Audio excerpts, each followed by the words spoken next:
लोग भी इतनी देर से रिपोर्टिंग कर रहे हैं। इस तरह का वाकया पहले देखने में नहीं आया। तो डीआईजी ऑपरेशन फैसल खामरान इसका खुद नोटिस लेते हैं। ये एम्बुलेंस ट्रैक होते होते ये पता चलता है कि शादरा के इलाके में पहुंची है। उसको जब उसकी हालत देखते हैं तो वो लगता है कि ज़हनी मरीज है। सीधा उतर के एमएस के रूम में गया और जाकर उसने कहा, जी मैं नया एमएस हूँ, अब मैं चाय लेने के लिए आया हूँ, तो आप यहाँ से उठ जाएं। और मुख्तलिफ वार्ड्स में जाके मरीजों को चेक करने लग पड़ा, अभी क्या हालचाल है, डॉक्टर बन गया, मैं डॉक्टर हूँ। इसको शादमान लेके आया गया। शादमान लाने के बाद जब अस्पताल वालों को बुलाया गया, इंतजामिया को, तो उन्होंने कहा, जी ये तो हमारा पेशेंट है, रेहान इसका नाम है, ये गुज़िश्ता 2.5 साल से एडमिट है और इसका ट्रीटमेंट चल रहा था। अब इसका प्रीवियस रिकॉर्ड ऐसा है कि इसने कोई 20-22 साल ड्राइविंग की हुई है। इसलिए जो ड्राइविंग बड़ी पक्की थी, इसको ड्राइविंग इसकी पक्की थी, लेकिन ये बहुत बड़ी नेग्लिजेंस है जो वहां की इंतजामिया है। इस वाकये के बाद तो लाहौर के जितने भी हॉस्पिटल्स हैं उन सब की सिक्योरिटी हाई अलर्ट कर देनी चाहिए। अस्सलाम वालेकुम नाज़रीन, मैं हूं आपका मेजबान उमर बलोच और आप देख रहे हैं टीवी टुडे। नाज़रीन, एक ज़हनी मरीज एम्बुलेंस जो है वो ड्राइव करके शदरे की हॉस्पिटल में ले जाता है और वहां पे जाके कहता है कि मैं एमएस का चार्ज संभालने आया हूं। नाज़रीन, अब ये स्टोरी जो है वो ये फनी भी है, लेकिन यहाँ पे जो है वो किसी ना किसी की नहली भी सामने आती है। मेरे साथ senior crime reporter Numan Shaikh साहब मौजूद है जिन्होंने स्टोरी ब्रेक की। इनसे जानेंगे सारी तफसीलात। अस्सलाम वालेकुम। वालेकुम अस्सलाम। नुमान भाई क्या हाल है? ठीक है, शुक्र अल्हम्दुलिल्लाह। नुमान भाई, सबसे पहले तो ये बताएं कि ये स्टोरी क्या कहानी है। एक मेंटल जो है वो हॉस्पिटल से निकल के एम्बुलेंस ले जाता है और वो सेफली जो है वो चला के हॉस्पिटल तक चला जाता है और वहां पे जाके कहता है चलो जी हट जाओ, मैं एमएस का चार्ज संभालने हूं। ये मामला क्या हुआ? उमर, ये अपनी नौयत का एक अनोखा वाकया है। हम लोग भी इतनी देर से रिपोर्टिंग कर रहे हैं। इस तरह का वाकया पहले देखने में नहीं आया। ये कोई 4 बजे के करीब जो है वो एक कॉल चलती है जिसमें ये पता चलता है कि जो मेंटल हॉस्पिटल है वहां से एक एम्बुलेंस चोरी हो गई है। ठीक है। जिस पर पूरी पुलिस जो है वो अलर्ट हो जाती है, क्योंकि पीएसएल स्टार्ट हुआ है, फिर टेररिज्म का भी एक फैक्टर है। तो डीआईजी ऑपरेशन फैसल खामरान इसका खुद नोटिस लेते हैं और सेफ सिटी कैमरे जो हैं उनको अलर्ट किया जाता है। वहां से इसको ट्रैक करना शुरू किया जाता है। ये एम्बुलेंस ट्रैक होते होते ये पता चलता है कि शादरा के इलाके में पहुंची है।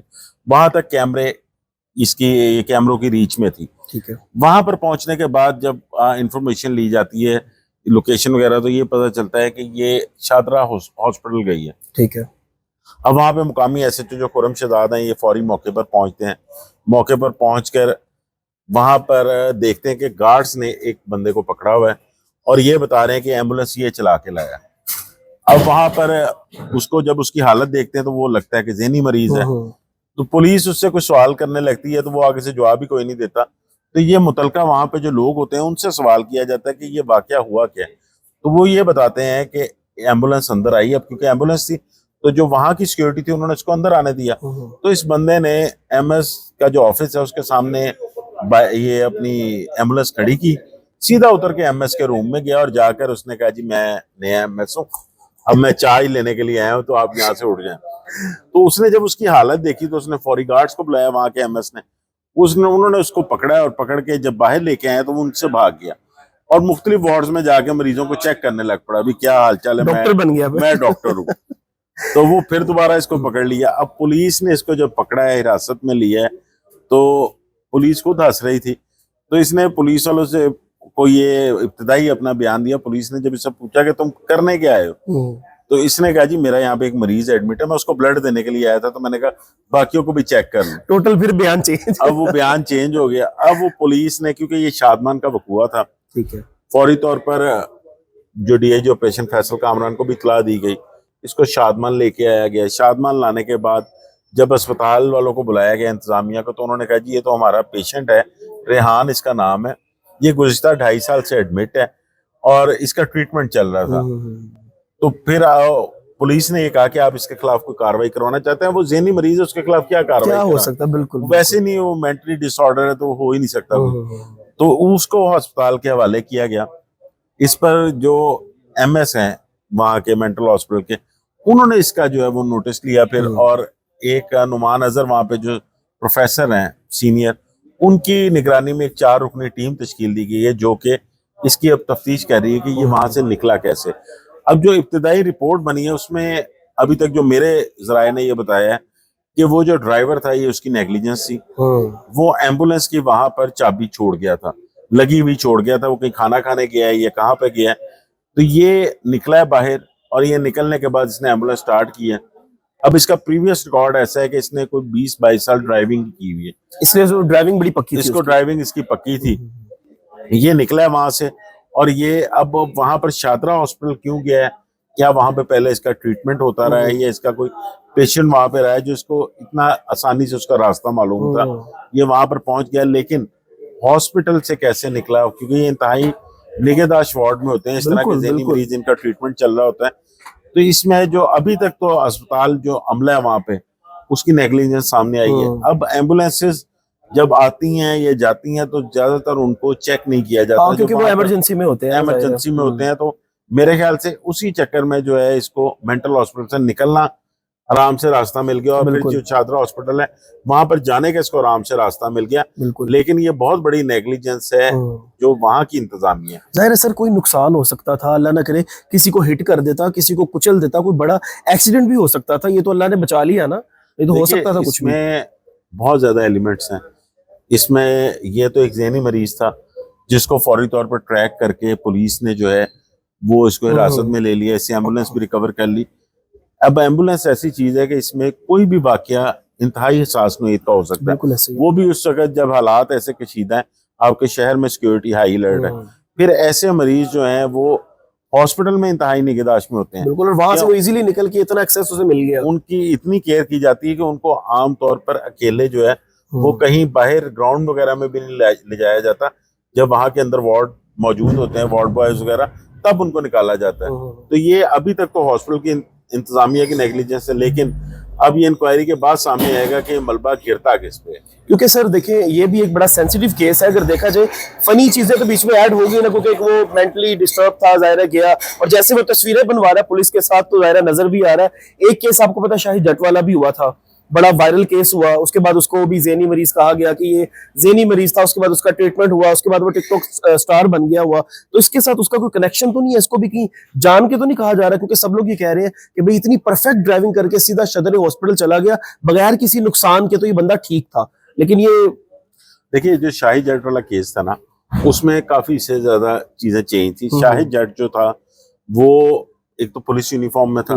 अब पुलिस यूनिफॉर्म में एंकर ने उसको रोका इस वजह से था कि उसके सर पे हेलमेट नहीं था। बिल्कुल। और उस वक्त वो हालत गैर में था, क्या उसने नशा किस तरह का किया हुआ था। तो उसने, जब एंकर ने उसको पुलिस ऑफिसर्स का नाम लिए कि वो आपकी शिकायत उधर लगाएंगे, तो उसने गालियां देनी शुरू कर दी। और उसमें जो उस वक्त के पुलिस ऑफिसर थे, कई मेरी उनसे भी बात हुई, तो वो बाकायदा शुक्र अदा कर रहे थे कि एंकर ने कहीं ये नहीं कह दिया कि उस पुलिस अफसर को शिकायत लगाऊंगा तो उसको भी गालियां पड़ जाती। लेकिन उसके बाद वहां पे डॉक्टर उस्मान, क्योंकि आईजी थे उस वक्त, तो उन्होंने इसको बुलाया, उसकी मेंटल हेल्थ देखी, उसके बाद उन्होंने उसका ट्रीटमेंट कराया।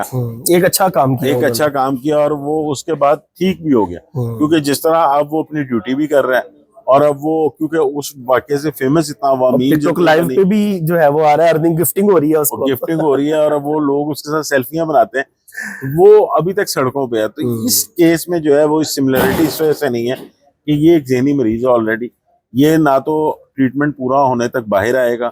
हाँ, ये है कि इसकी जो तस्वीर वगैरह है वो अभी तक जो नेशनल मीडिया पे चली है वो तो ब्लर करके चली है, तो लोग इसको ज्यादा पहचानते नहीं। लेकिन अस्पताल अमले को क्योंकि इसका पता है, तो ये हो सकता है कि आने वाले वक्त में उनके साथ इसकी सेल्फी ले रहा होगा, आए सामने, या इसकी कोई टिकटॉक पे हरकतें सामने आए। लेकिन अभी तक जो है ये अभी इंतहाई जो निगहदाश्त वाला वार्ड है, अब सख्त सिक्योरिटी में वहां पे इसका इलाज होगा। अच्छा सर, लास्ट में बताइएगा कि ये जो भी हुआ, क्या मेंटल हॉस्पिटल की जो सिक्योरिटी है वो मजीद हाई अलर्ट नहीं करनी चाहिए, क्योंकि वहां पे इतने ज़हनी मरीज हैं और बड़ा सेंसिटिव मामला है कि वहां से कोई भी निकल के कुछ भी कर सकता है, किसी को नुकसान भी पहुंचा सकता है। एक एम्बुलेंस अगर आपने खड़ी की है तो इतनी गैर जिम्मेदारी की चाबी बीच में ही है, जबकि आप मेंटल हॉस्पिटल में हो, तो वो एक इंसिडेंट हो भी गया ना, उसने नहीं सोचा होगा ड्राइवर ने कि ये ऐसा होगा, फिर आना जाना जरा सही से चेक एंड बैलेंस होना चाहिए। आपको क्या लगता है? देखिए उमर, इस वाकये के बाद तो लाहौर के जितने भी हॉस्पिटल्स हैं उन सब की सिक्योरिटी हाई अलर्ट कर देनी चाहिए। देखें, जो इस वक्त हमारे मुल्क में सूरत हाल है, जिस तरह हमारी एक वॉर भी चल रही है और अंदरूनी खतरात भी हमें हैं, कोई भी इंसिडेंट ऐसा हो सकता है जिसमें कि ऐसी ही कोई गाड़ी इस्तेमाल की जाए जिसमें बहुत ज्यादा चांसेस है, कोई एम्बुलेंस हो सकती है, कोई और किसी इदारे की गाड़ी हो सकती है। इस तरह एक गाड़ी लेके निकल जाना, ये बहुत अलार्मिंग सिचुएशन है। देखें, एक ज़हनी मरीज थे, इस खबर के दोनों पहलू हैं। एक तरफ तो ये फनी खबर भी है, ज़हनी मरीज किस तरह जाके एमएस का चार्ज लेने पहुंच गया, दूसरी जानिब अलार्मिंग सिचुएशन इस वजह से है कि ये बहुत बड़ा सिक्योरिटी लैब्स है, बिल्कुल बिल्कुल। और इस सिक्योरिटी लैब्स में मेरा ख्याल है अस्पतालों की सिक्योरिटी तो चेक होनी चाहिए। जो आपके सेफ सिटी कैमराज हैं, जो आपके वार्डन सड़कों पे तैनात हैं, उनको भी अब इस पे नजर रखनी चाहिए कि कौन बंदा इस तरह की गाड़ी जो है एम्बुलेंसेज, क्योंकि एक तो रेस्क्यू की एम्बुलेंसेज हैं, एक हमारा जो ईदी का इदारा है उसकी एम्बुलेंसेज हैं, उनका तो पता होता है कि वो सड़कों पे चल रही है। इसके अलावा हमारे मुख्तलिफ हॉस्पिटल में प्राइवेट एम्बुलेंसेज बहुत ज्यादा हैं, बिल्कुल। तो गाये बगाए उनको भी चेक करते रहना चाहिए कि जब वो देखें कि उनके लाइट नहीं जल रही, वो तेज स्पीड से जा रहे हैं और किस वजह से जा रहे हैं, कि उनके साथ पेशेंट है कि नहीं है। बेशक ये इमरजेंसी सूरत हाल होती है, लेकिन इस पर नजर जरूर रखनी चाहिए, और इस तरह की कोई मशकूक अगर नजर आए तो बाकायदा उसको चेस करके हॉस्पिटल पहुंचने पे बेशक चेक कर लिया जाए। बिल्कुल। नाजरीन, ये सारी सिचुएशन थी, लेकिन इदारों से लास्ट में मेरी भी रिक्वेस्ट है कि हमारी जो जितनी भी कोर्ट्स हैं वहाँ पे भी इस तरह के इंसिडेंट, रिसेंटली वहाँ पे भी एक इंसिडेंट हुआ कि किसी ने अंदर फायरिंग कर दी, किसी को जख्मी कर दिया, किसी को कत्ल कर दिया। तो मेहरबानी फरमा के हमारी जो सिक्योरिटीज़ हैं, जो हमारे इदारे हैं, उनको यहाँ पे जो है वो बड़ी जिम्मेदारी से अपना किरदार अदा करना होगा। हमारे जितने भी हसास इदारे हैं, हमारी जितनी भी हसास जगहें हैं, वहाँ पे सिक्योरिटी वगैरह चेक की जाए, हॉस्पिटल में सिक्योरिटी वगैरह चेक की जाए, ताकि किसी भी बड़े खतरे और बड़े इंसिडेंट से बचा जा सके। अपने मेजबान को दीजिए इजाजत। अल्लाह निगहबान।